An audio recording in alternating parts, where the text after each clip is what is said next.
Ladies and gentlemen, brothers and sisters, friends, enemies, and comrades, I hope you're doing well wherever you are. This is Kenya Revolutionary for another second session. It's going to be brief. It's going to be brief because I pretty much covered up everything that I wanted to cover this today for today's. So bear with me for today, okay? Bear with me. But I have to mention this because this is really, really funny. It's really funny. Okay, let me start by this. First of all, let me acknowledge Gypsy Corner on the chat there, who has liked and shared. And please follow suit, anybody that's going to watch this. I don't know if I should open the panel to hear some other people who are in the ground who might tell me, who might inform me of what's happening right now.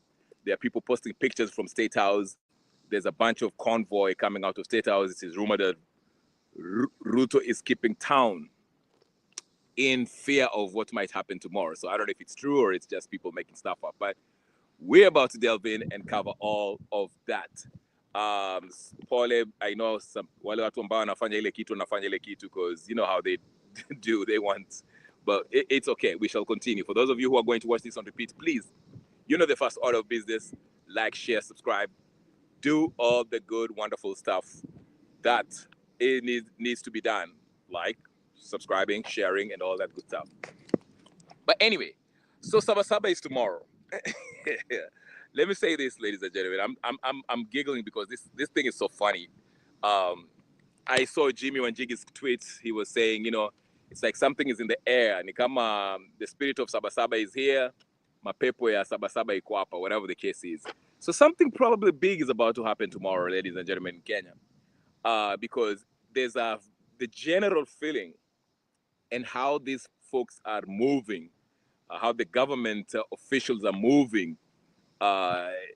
It's like they're worried about something. They're worried about something. I mentioned in my first video the fact that, Ruto have deployed some a faction of the Kenyan Defense Force or the army or the military, whatever the case is, to go, guard the State House. Okay, so that's something that I talked about. But the most telling part of it, as I mentioned as the second or the third reason in my previous video, was that Raila Odinga, through his pronouncements yesterday and the day before that, suggested that he was actually losing control of what he's known for. The crowd, the Kenyan people who have always believed that he can control the protest. And it seems like he's losing this, okay? Right. I'm getting to that, Gypsy. Ay, ay, ay. So here's the funny part. It's hot as hell, so forgive me for when I take breaks and drink this Coca-Cola, which I shouldn't be drinking. Anyway, so the funny part, here it is. The Gen Zs, they mentioned that they're going for Maandamano tomorrow, Saba Saba. And of course, if you know, Gen Z's aim is to go occupy Statehouse, okay? And Ruto understand that this, if the Gen Z are successful in occupying Statehouse, that will be the ultimate humiliation, a sign. Symbolically, it will show that he has lost all legitimacy with the Kenyan people. It will show the international world that the people have rejected him, okay? If the Gen Z successfully go to State House and occupy it or burn it down or just, go in there, wakule lunch, that will be the ultimate defeat for this regime, Ruto regime. So it is incumbent upon Ruto to actually do everything in his power to try to stop these Gen Zs.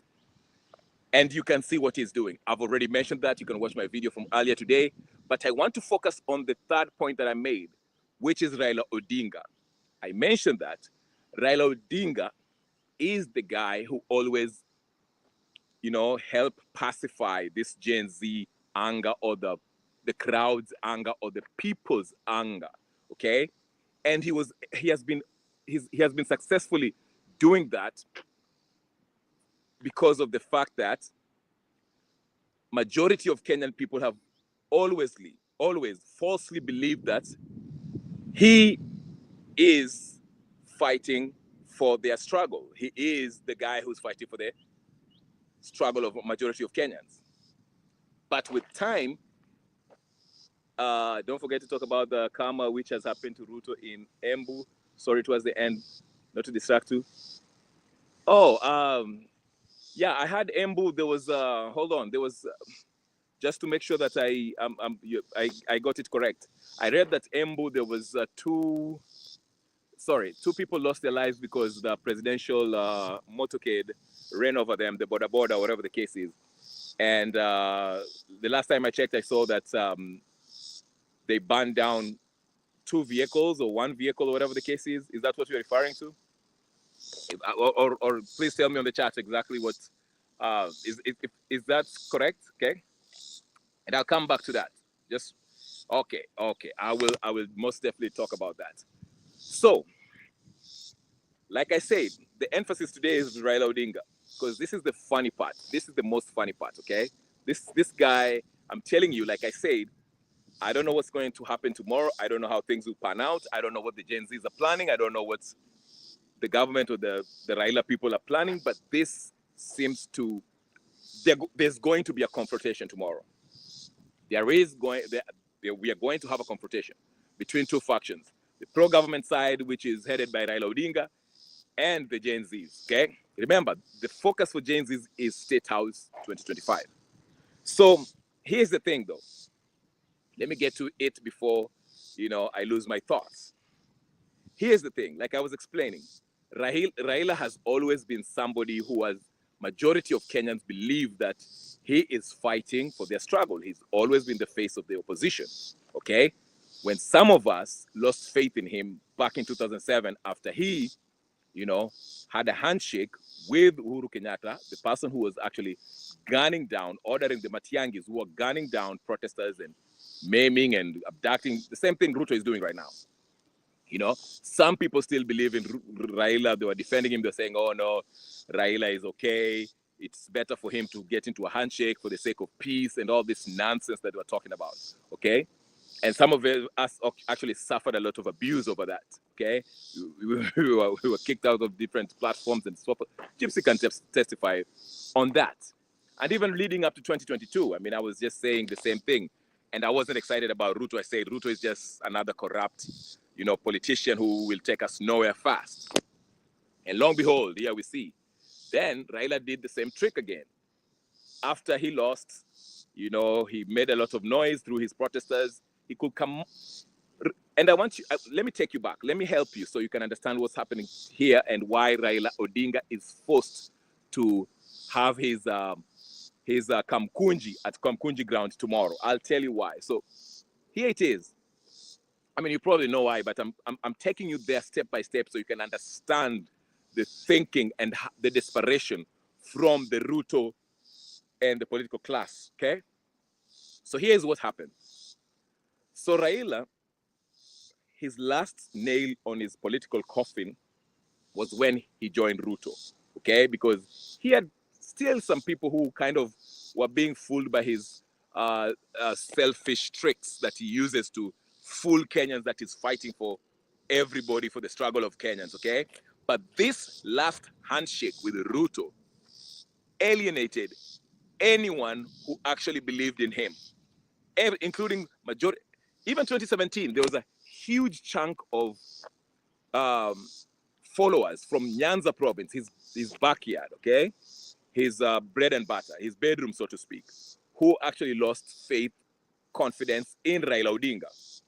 They were greatly disappointed, okay? That's why the voter turnout in 2022 wasn't that great, because it was apparent to them, after watching what they did to Migona and others who helped him get sworn in 2017. And he turned against them, and he never cared about the death of Sando, death of Baby Mpendo, death of, his town supporters. He kind of turned his back to them. Aliingia kwa handshake, and he never cared and never looked back, okay? He started pretending that he cares after Uhuru was on his way out. Then he started talking about all this Baby Pendo again. just to try to get people back to support him. Okay, so Raila has always been consistently the guy who kind of pacifies the Kenyan people's anger, because majority of Kenyans believe that he was actually fighting for them. So with him getting into this broad-based government in 2024, okay, that was the last straw with the Kenyan people. That was the last straw. Wakenya wakasema, enough is enough. You are a con man, like we long suspected. We've given you the benefit of the doubt, but in 2024, when you got into this broad-based government, it was over. It was over. Now it is clear as day. He's exposed. He's somebody who has always acted on the behalf of the ruling regime by, anapoesha watu, okay? Anapoesha watu. That was his role. I've always said this. Raila Odinga was put there by the West. He was used by the West, okay?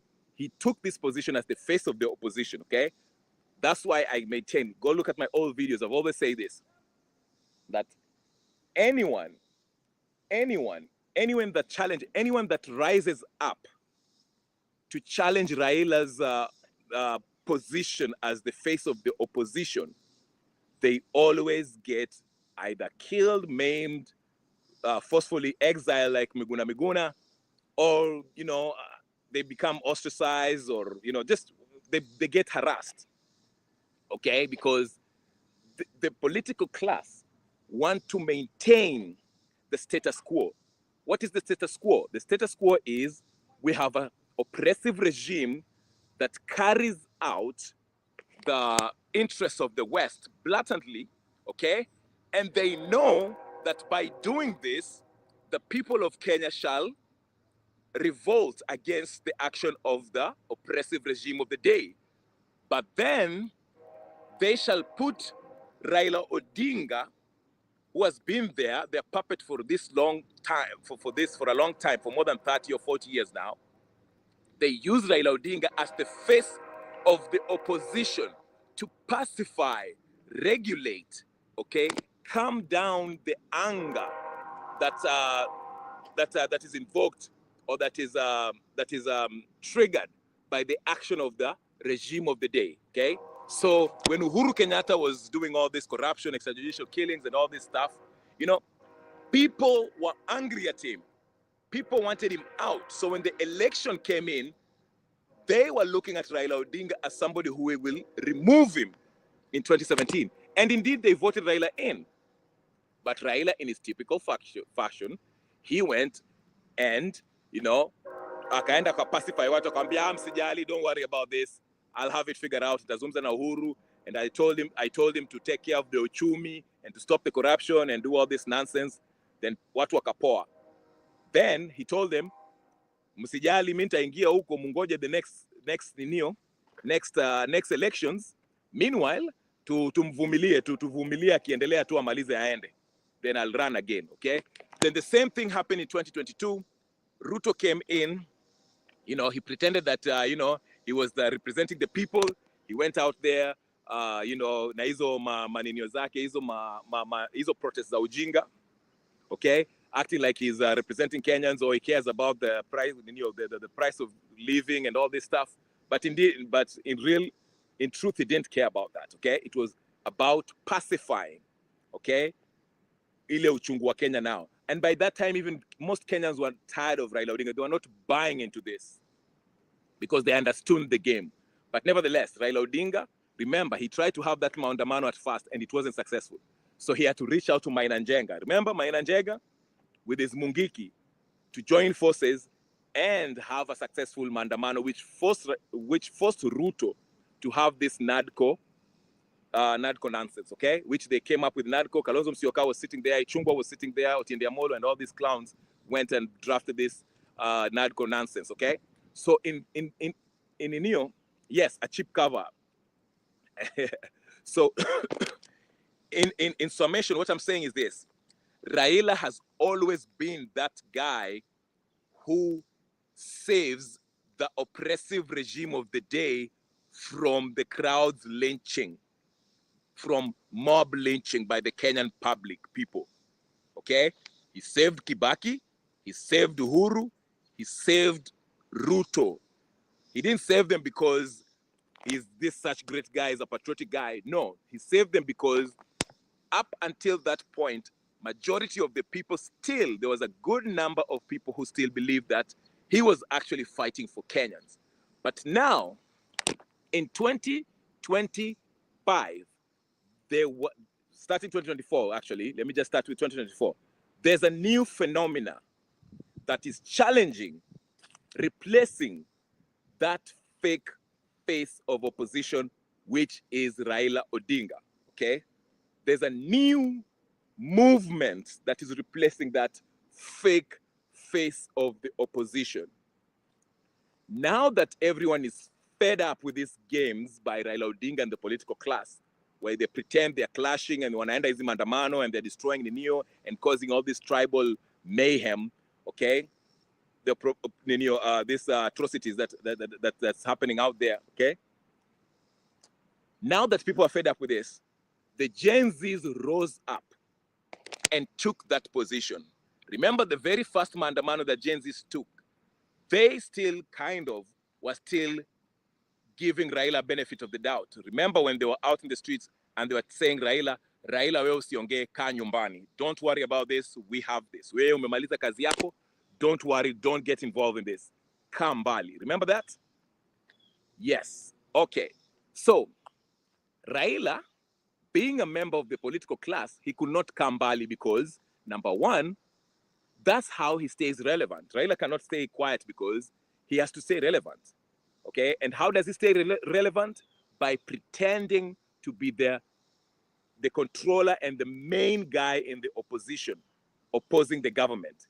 He's the conduit. He's the broker, power broker. He sees himself as the bridge between the people's will and this oppressive regime or regime of the past, because we've never had a real democracy. We've always had an oppressive regime since independence, okay? So Raila sees himself as this gate or this bridge that brings peace through negotiation, using these people using the people's anger to negotiate to broker for a position and money and all that stuff, red carpets and all this stuff that come with power for him to get it. Now, 2025, the Gen Zs are retiring Raila, okay? Wanamtoa kazi, they are taking his job, okay? And Raila does not like that, okay? July 2025, we know what happened. Sorry, July 25th, 2024, Gen Zs showed the whole country that si Raila peke yake that can go to Maandamano and have a successful Maandamano, okay? In fact, they did something that Raila Odinga could not do. Or rather, they knew Raila could not do because Raila was part of the political elite. They occupied parliament, which I have said that it scared the political class shitless. Okay? So they occupied parliament. Now, after that, we've had subsequent Maandamanos by the Gen Zs that also still shook the country. But now, like I'm saying, this coming Saba Saba and what preceded this Saba Saba, upcoming Saba Saba with that June 25th, 2025 Occupy Statehouse, it shook Ruto. Listen to me, it shook Ruto because now the Gen Z are squarely focusing on Ruto, where he resides. I told you, if the Gen Z succeed to get to the State House and occupy it, symbolically, the international community will not even take Ruto seriously because it will be a sign that the people have rejected Ruto and he lacks legitimacy. He cannot go and borrow anything at the IMF or World Bank, knowing that the State House has been burned down by the people of Kenya, or the kids have occupied State House, chanting anti-Ruto slogans, overpowered the security forces and the military people who he has put there. So he cannot afford to have these kids go to State House and have a successful Maandamano, occupy State House 2025. That's why he's desperate. Okay? And these Gen Zs, it's like the 20 July, June 25th, 2025 Occupy Statehouse of this past month was a stress test for what's about to happen tomorrow. It's as if these young folks went up there, okay, to see, to do a feasibility study. How protected is this state house? What are the panya routes we can use? What kind of security apparatus do they have there that can stop us? And I think they passed this test, even with their stress test that they did on the 25th of this month, of last month, because they looked at the architecture, the ground, the routes that they can use, they overpowered the police, they were not stopped, and this scared Ruto to death. That's why I told you in my first video earlier, he has deployed the military people to go guard their state house. And that's why those kids who are coming from Mombasa, from that summer festival, who are making their way back to Nairobi, are being stopped at wherever they are, right? On their way, not to make their way back to Mombasa. That is why. And Isitoshe, I told you something that I want to tell you, and this connects with Raila Odinga. Listen to me very carefully. I want you to pick up this. If there's something you want to learn, this is where I want you to stress this out. I want to stress on this. I want you to get this, okay? Here's the thing. I told you the reason why the June 25th, 2025 Occupy State House was not accomplished fully as we, the Gen Zs, wanted it to be is because the movement was greatly infiltrated. They used people who pretended to be part of the movement to mislead the crowd. Number two, they used goons, something that they tried using on September 25th, 2024, but wasn't successful. But they used it on the 25th of last month to try to intimidate. There's already a video. I don't know if you guys have seen. Go to X. People are posting the video where Sakaja is doing anafanya ile kitu. Sakaja is handing over marungu and money and all that stuff in preparation of tomorrow. Okay, I'm sure it's not only Sakaja, but it's also the ODM allegedly. I'm not saying that they are because I don't have evidence, but that's why I'm using the word allegedly. Allegedly, Raila and his goons and everybody who is Nairobi, they are giving out money to give these goons to go try to intimidate the Gen Zs tomorrow, because they'll be used to try to stop this protest, Maandamano ambayo ya State House, okay? So, with that said, their plan, let me tell you the state's plan to stop this Maandamano, this massive Maandamano that's about to happen. Their plan is simple as this. They will use the police, of course, to try to stop the movement, tear gas, Vita. Yes, thank you so much.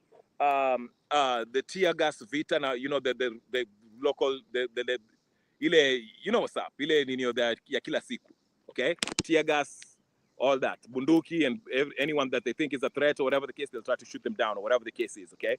That's number one. They're using the military to actually guard the actual state house. It's a way of actually trying to intimidate people from going to state house by putting the military there, because really, if we have 50,000 people marching towards state house, do you think a couple of hundreds of military men shall shoot these 100,000 people or 50,000 people? No, they will drop their guns, join them in the movement, and let them do whatever they need to do, okay? So that would probably not work. But, of course, Ruto has to do preemptive measures. Another method that they're using is they are planning to infiltrate this protest. Now, they understand that people wamegundua kuwa people like Boniface Mwangi, Hanifa, mind you, ask yourself why Hanifa and Boniface Mwangi were not in the forefront of the last Maandamano. Walienda tu wakapiga picha, then they were not here. Boniface Mwangi didn't even bother to show up in New York because they know that watu wamegundua kuwa wakina Boniface Mwangi are NIS agents working for this government, pretending to be against the government, okay? So, number three, they're going to use people who are going to infiltrate what? To infiltrate the movement. That's their method. Now, they know that infiltration alone is not enough. Because when you look at the army and the police are part of the security apparatus of this country, okay? They're supposed to be independent bodies or whatever the case is. Of course, the army are under the command of Ruto, because Ruto is the head of the armed forces, okay? So they fall under Ruto, which is fine. But there's some commands they might not take. If Ruto says, Ebu anza kukamata hawa wananchi or shoot them down, that's an illegal order, which can land them to ICC or whatever the case is, okay? I know it still happens, but like I say, I know we were being shown by the BBC, whatever parliament, that the army was shooting people. But like I said, this is not the official army position to shoot down civilians. This was a faction of the army that are being used, handpicked by Ruto, to shoot down protesters, okay? Because again, that explains why when they brought in the army last time, people were watu walikuwa nasalimia army and all that stuff, they were getting along. I already said that in the other video, so let me not repeat myself. But here it is. Of course, yes, Yagdev, the army should take sides, and I think they will take sides if we have serene numbers. The numbers shall determine who will win this battle, okay? Because the truth is, hata hao makarao and the army hawawezi kuua kila mtu. They cannot. That's just not something that they can do. It's impossible, okay? So, serene numbers, and I think the Gen Zs know that. That's why they have that what? That hashtag. But yeah, so Ruto, listen to me carefully. Ruto understands that infiltrating the movement, infiltrating the protest is not enough. Infiltrating the protest is not enough because he doesn't have a lot of people who are going to Nino. And number two, you can't rely on these people to infiltrate the movement because these people are not loyal because they're simply paid. Walipewa 2,000, they can do a certain job. Wakiona, listen, ukipewa 2,000 ama 5,000 or 10,000 or whatever case, uende ukapige majenzi. But if you get to ukienda kwa crowd, ukaona crowd ni ya, let's say, 50,000 people around the streets, or 60 or 100,000 people in the streets. Na umeshapewa 5,000 uende ukawapige. Wewe utapiga hao watu 100,000. Na hao watu wamesema wanaenda Statethouse. Then you'll drop your rungu and you'll join them uende muka ninio. Na ufunge leso ndio wasikuone sura. Ndio occupy hata wewe occupy ninio. Because ushapata pesa yako, so who cares? You know, it's an impossibility. So Ruto knows he cannot also depend on the number of people to infiltrate the movement, to stop them from going to Statethouse. So what does he do? He uses one person that always saves his ass, who has always pacifies the anger, the disdain, the contempt people have for the oppressive regime, okay? Raila Amolo Odinga. And Odinga also, ask yourself, last year he did not come out and say, oh, we are going to have a Saba Saba in commemoration of the heroes that we lost when we were fighting multi-partyism, whatever the case is. Why didn't he have Saba Saba last year or the year before that? Why? This is my suspicion. I suspect these folks have received intelligence that there is going to be a huge crowd heading towards Statethouse. So how can they deal with this huge crowd? Now, with all those methods that I've used, I've told you, if we have a huge crowd, number one, the police will not stop them. If they're huge enough, the army will not be able to stop them because the army cannot have a military intervention against civilians. That's not just something that the Kenyan military can do. We saw that. I gave you the example I've already talked about. Number three, infiltration. If we have, like I said, 100,000 people, even if you have, 5,000 people to try to infiltrate 500,000 people or 50,000 people, it's nearly impossible, especially if you're paying these people to actually do your dirty work. Okay, it's not going to work because somebody who is getting paid is only loyal as much as you pay him. Okay, like I say, they will not. What if these Gen Zs decide wakigundua, like we saw last time, wakigundua watu wamelipwa and they're trying to intimidate them? Watawachapa, okay? And if they're overwhelmed, no one is going to risk their life for 5,000 shillings ati kwa sababu waende wakajaribu kusimamisha 100,000 people. You understand what I'm saying? So that is not something they can rely on. So here comes Raila. This is why Raila comes into play. Don't worry about it. But here it is. This is how Raila comes into play, okay?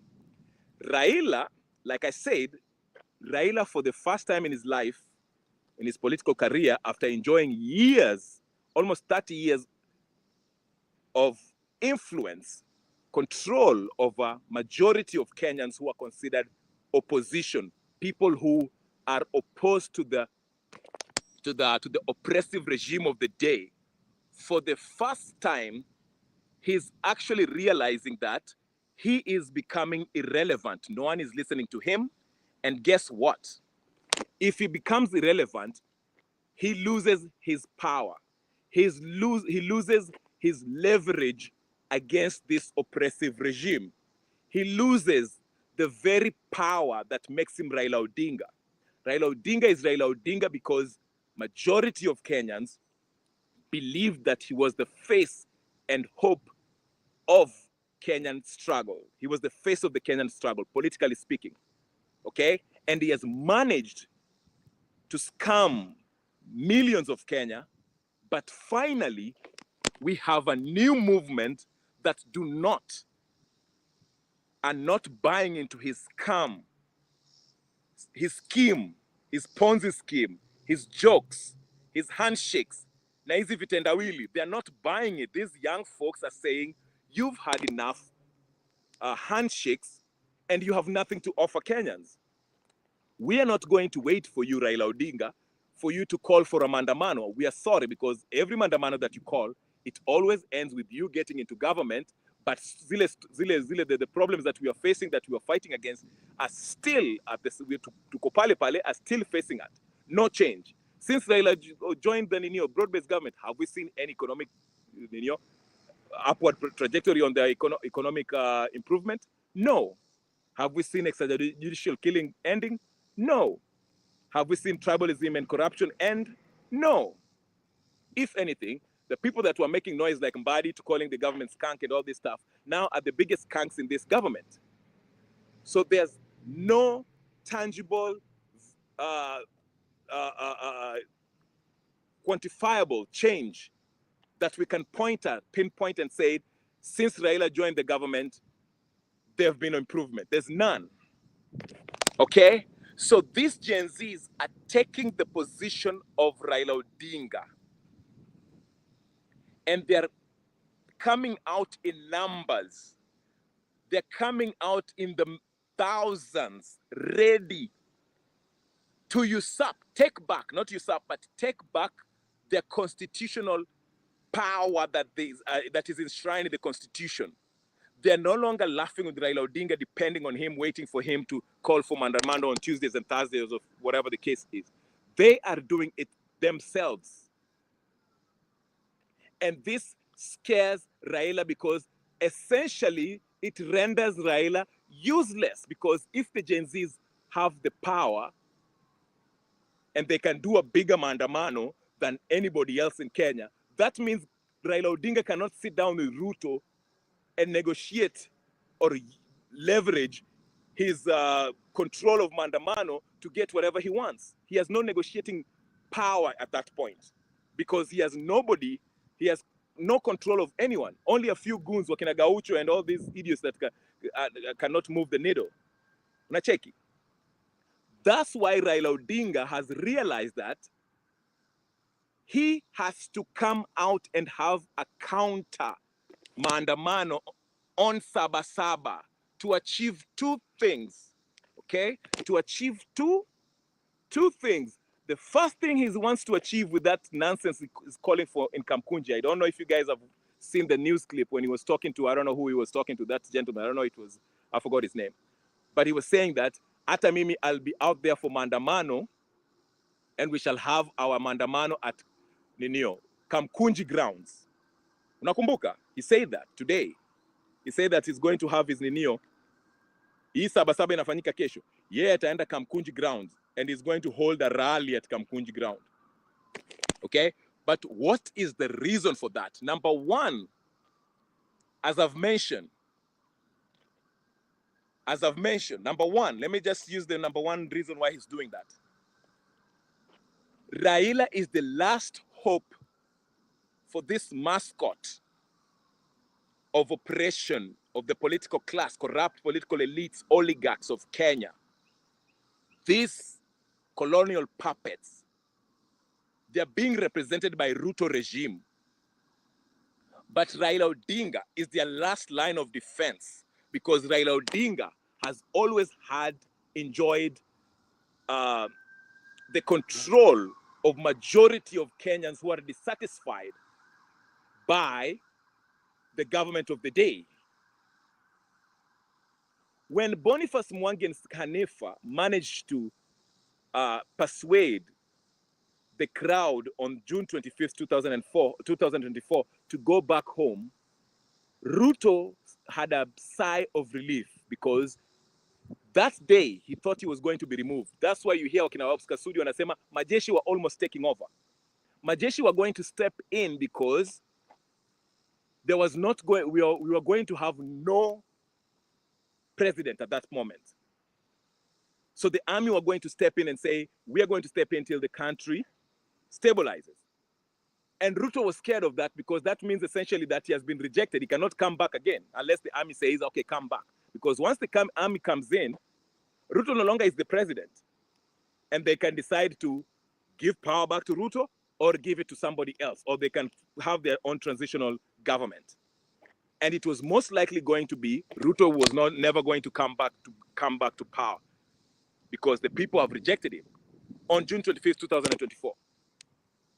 That's why you even had Raila said the army were going to take over power. You remember that? He wasn't lying, even though he's a big liar. Okay?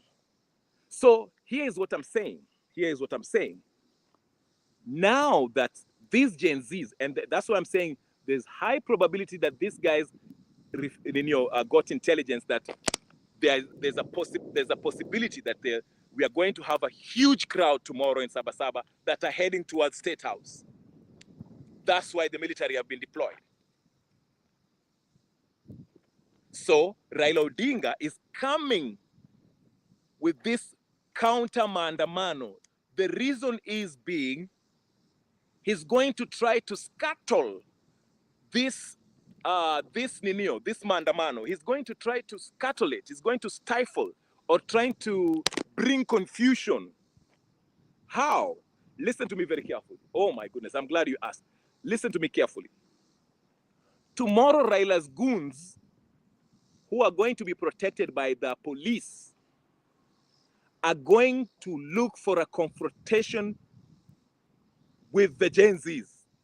They are going to look for a fight, a confrontation, a violent one. This is the plan. Raila is labeling it as tunaenda kukutana Kamkunji, si ndio? Ask yourself, zile Saba Saba zote zimepita since the last Saba Saba we had in 1990s or whatever the case is, since the days of Matiba. Why didn't Raila come out every Saba Saba to commemorate his so-called comrades that fought during the struggle for multi-partyism? You understand what I'm saying? Why did he stay silent for all those past years where he never came out to commemorate, okay, or eulogize the death of the heroes that we lost during the previous Saba Saba or the original Saba Saba? It is this one in particular. Even last year, Raila Odinga didn't have an in Kamkunji.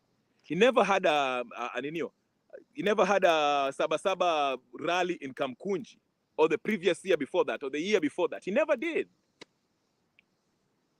But this one, the ones that Gen Z are using and have chosen to be a day to occupy Statehouse, all of a sudden Raila Odinga also wants to have an inio at Kamkunji, Nairobi. Why? Number one, Like I said, the aim is to disrupt the march towards State House by the Gen Zs. The aim is to try to stop this march by Gen Zs from going to State House. They're looking for a confrontation tomorrow, a violent confrontation with the Gen Zs. Okay? They're labeling it as itakuwa ni meeting huko Kamkunji. But it's not going to be a Kamkunji. Mkae mkiangalia. Sawa, you might disagree, Msiani. I know where you stand, but watch what happens tomorrow. I bet you. Labani kama kesho hakuna confrontation, I'll send you some money. You understand? Because what I'm trying to tell you is this. If the Gen Zs are successful, both Raila Odinga and Ruto will lose their jobs. Both Raila Odinga and Ruto will lose their jobs. Nimekuambia, in fact, Ruto asking the military to go safeguard the State House is a mistake in my opinion.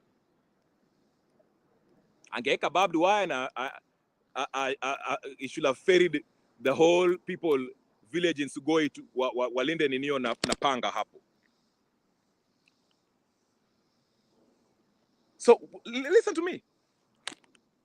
Number one, like I told you, Ruto will lose his legitimacy. It will be apparent to the world that Ruto has no legitimacy in Kenya. He is not speaking for Kenyan people. He has been rejected and they've chased him away from the State House. And number two, Raila will no longer be looked as the face of the opposition. So he will lack the very thing he always uses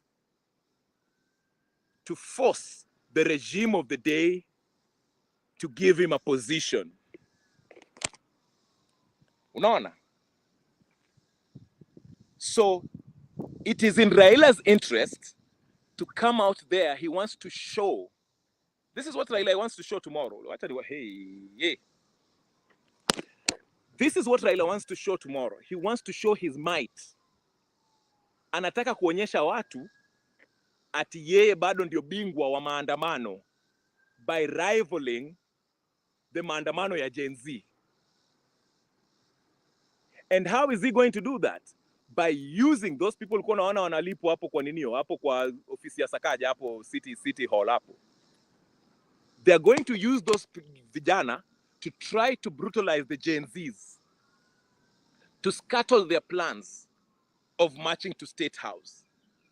Alafu Raila huku ataita wale wase wake wa Kibera if they are going to show up. I don't know. Maybe they might show up. I have no idea what's going to happen.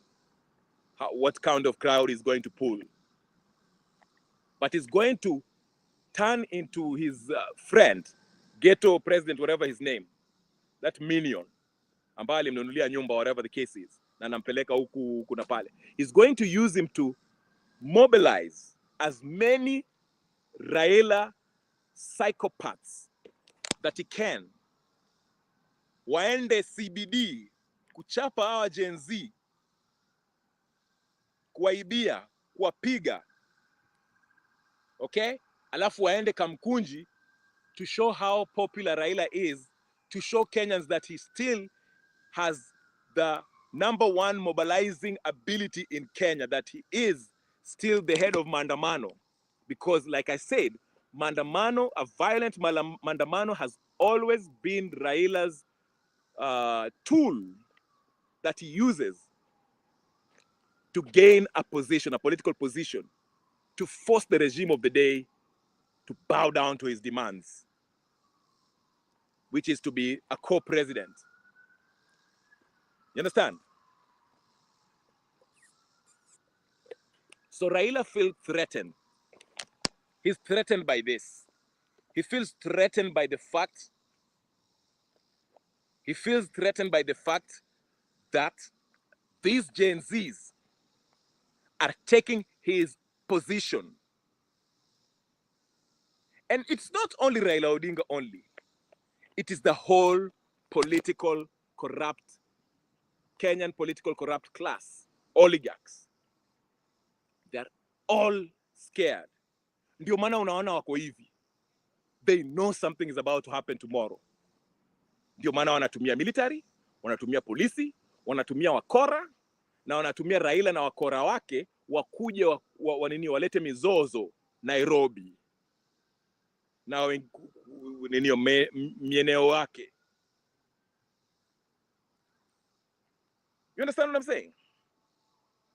That is why Raila Odinga, of all the Saba Saba that he hasn't been attending or calling for a Kamkunji meeting, this one in particular, this one, the one that Gen Z have decided they're going to use this Saba Saba to remove Ruto from Statethouse and occupy Statethouse.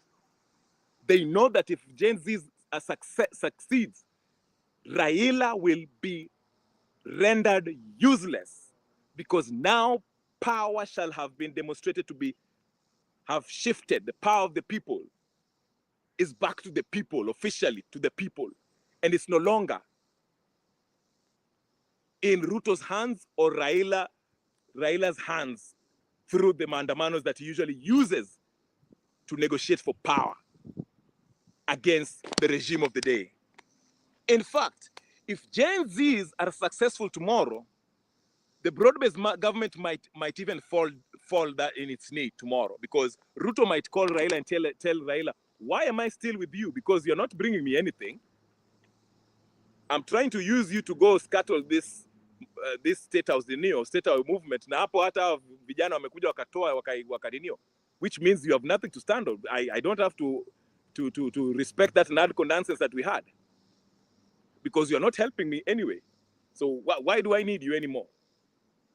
And Raila in turn can be like, you know what, Ruto? I can't stop these Gen Zs. They're too powerful. They're powerful, more than powerful than my goons and my supporters. I could not stop them. So I might as well join them and pretend that I'm also with them. Too bad. Na anaweza kumruka Ruto. So the success, you see how dangerous the success of Saba Saba Occupy Statehouse 2025 is. The implications of it as it relates to the power structure of Kenya, the corrupt power structure, the political oligarchs, why they are very concerned about this day Saba Saba. Unasikia? Hiyo ndio kitu nawababaisha. That is their biggest fear. And that is why they are trying to do everything in their power to scuttle the Saba Saba that is to happen tomorrow. Okay? So tell me what you think. This is what I'm trying to tell you again. It is in Raila's best interest to be involved in this Saba Saba, to use his goons, which we saw are being paid, to try to intimidate, violate, have a physical, violent confrontation with the Gen Zs as an attempt, because this is an act of desperation by Raila Odinga and the political class, to try to stop these Gen Zs from occupying Statehouse. Like I said, the occupation of the Statehouse, the residence where the head of state resides, if it's occupied by the people, that is a clear sign that the regime of the day, okay, the administration of the day has been rejected and lacks legitimacy.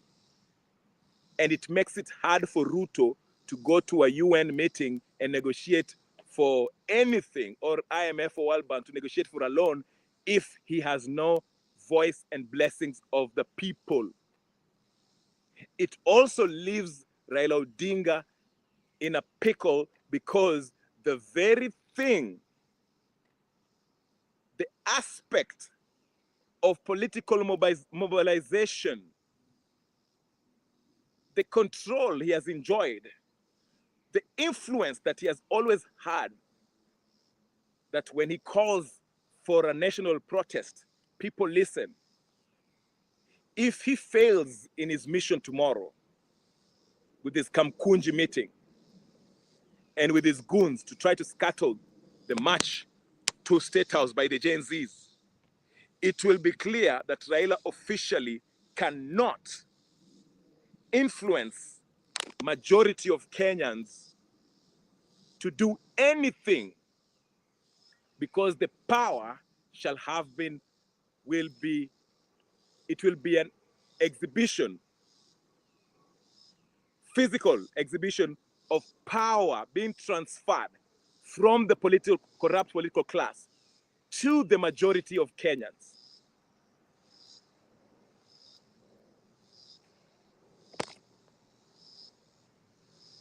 Yes, when clever people are quiet, the fools multiply. Absolutely. So that is why Raila Odinga has announced that he is also having a meeting at Kamkunji tomorrow, because he understands what that means. He understands that he is in trouble. The whole political class understands that they are in trouble if the Gen Zs succeed to occupy State House. Yes, Yagdev is saying Kenyans are good people, but the politicians are thieves. Absolutely. Our politicians have left us, let us down. They are the reason why we are where we are. They are the main reason why we are where we are. And the thing is, that's why I'm saying, my only concern is this. If we succeed to weed out and wipe out this whole corrupt political class, whoever comes next, we should make sure that doesn't fall in the same trap as this very current political class. Remember, the Orengos, okay, the Charity Ngilus, the Anyang Nyongos, in the early 90s, okay, when they were fighting for multipartism, they were the young Turks by then. They were the Gen Zs of those days, okay? They were leading the Maandamanos with vigor and enthusiasm, okay? They didn't care if they were living or dying. They were out there fighting for Kenyans, for a new constitution, okay? Just like us now, the Gen Zs who are fighting for a new order. We are not fighting for a new constitution, but we are fighting for a new system that respects the rule of law, the constitution that we have in place. We are not looking for a new constitution. We do have a constitution in place. We are not looking for a new one. We just want to break down, wash the house, weed out, take out the current corrupt system that is in place, where we have people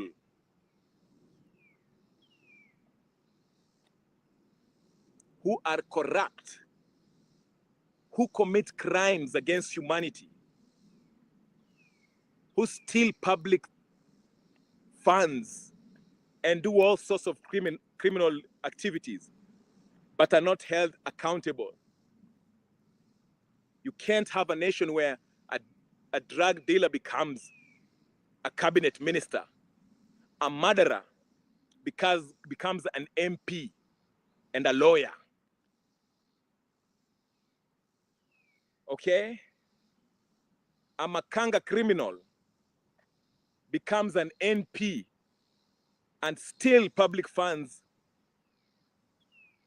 and shits on us on X Spaces and in national television. Never even sits or writes any bill or speaks on the parliament. The whole parliamentary term, he never speaks or writes any bill. barely can read.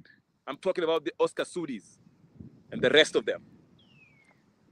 We can't have a nation like that. That system has to be broken so we can have a new system. A meritocratic system where you earn where you work. You earn your way to the top. If you're a professor because you've done research and you're a true academician. If you're a scientist, you're a true scientist. If you're a lawyer, you're a true lawyer. Not like Grand Mula and all these corrupt, fake lawyers. Okay? If you're a public official, we make sure that you've passed chapter 6 of the Constitution. That's how we can change our country.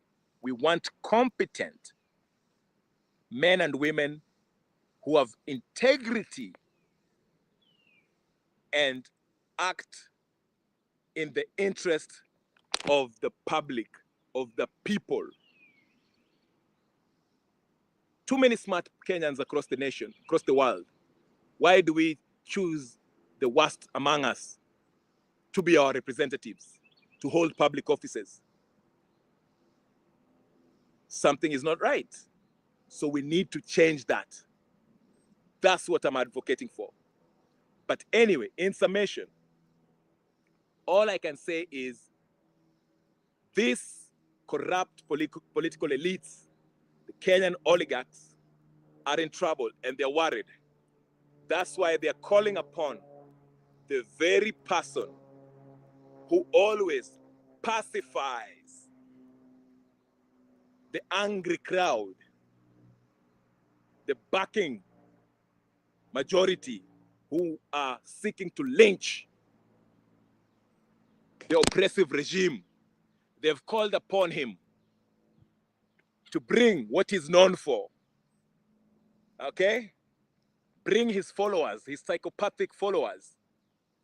Use his influence, okay, to bring them to Nairobi to try to scuttle and intimidate the Gen Zs in order to stop them from occupying Statehouse. Raila is going to first face a daunting task tomorrow.